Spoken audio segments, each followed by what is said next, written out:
Of creators sued over the law and say it violates the First Amendment's guarantee of free speech. But the U.S. government sees TikTok as a potential national security threat because of its ties to China. The case could reach the U.S. Supreme Court.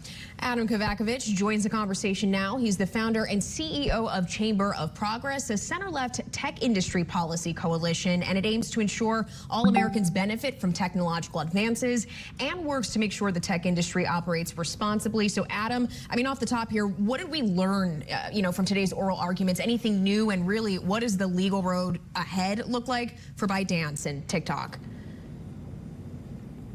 Well, this is really going to come down to a clash between the First Amendment and national security interests. And one of the things that's unique about this is the national security dimension. So the government has conceded, I think, in some ways, that China hasn't yet used its ownership of TikTok to influence, politics to date.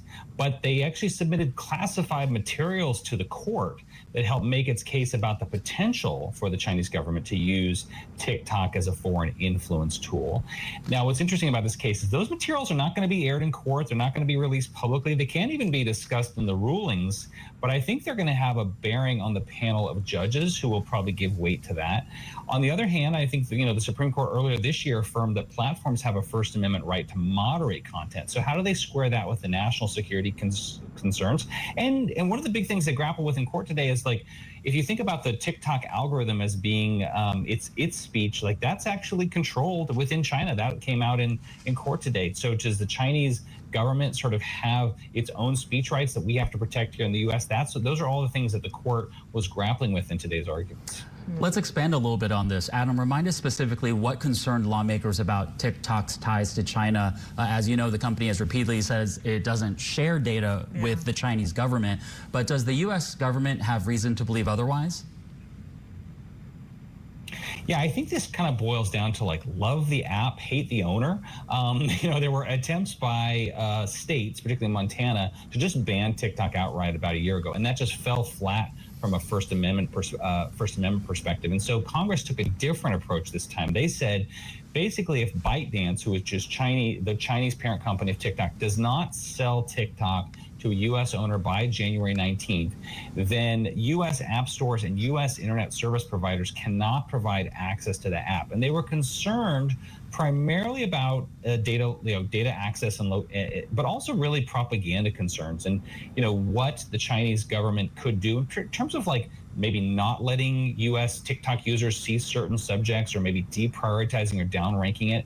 What's also interesting to me about this is that the U.S. government just last week took action against RT, which is Russia Today, as being a propaganda arm of the Russian government. And I think many people in Congress have expressed the same concern that TikTok could eventually, maybe not being used today, but could eventually be used to advance Chinese interests in the same way that Russia used RT, perhaps maybe a little less clumsily than the Russians used it.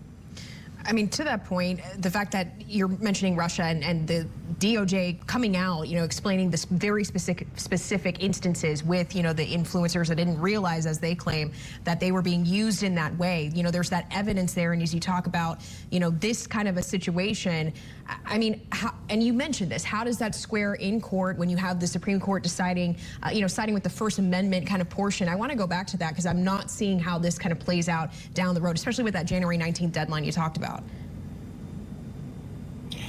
We got to admit, this is really unprecedented from the perspective of we have never had an app be so successful in the United States and also be Chinese owned. It literally has just never happened before. And because it's China, that's really unique. Look, last week at the debate, Kamala Harris talked openly about, I want to beat China in technology, right?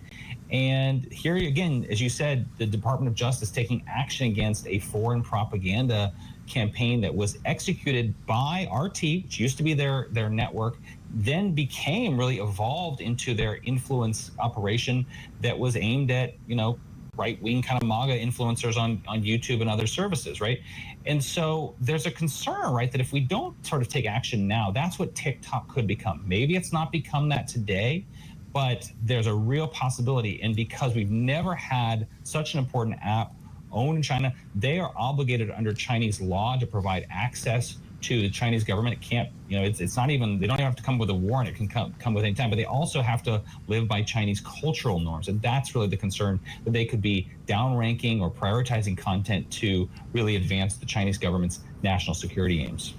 Adam Kovacevich with the Chamber of Progress. Adam, thank you so much for your time and perspective today. We appreciate it.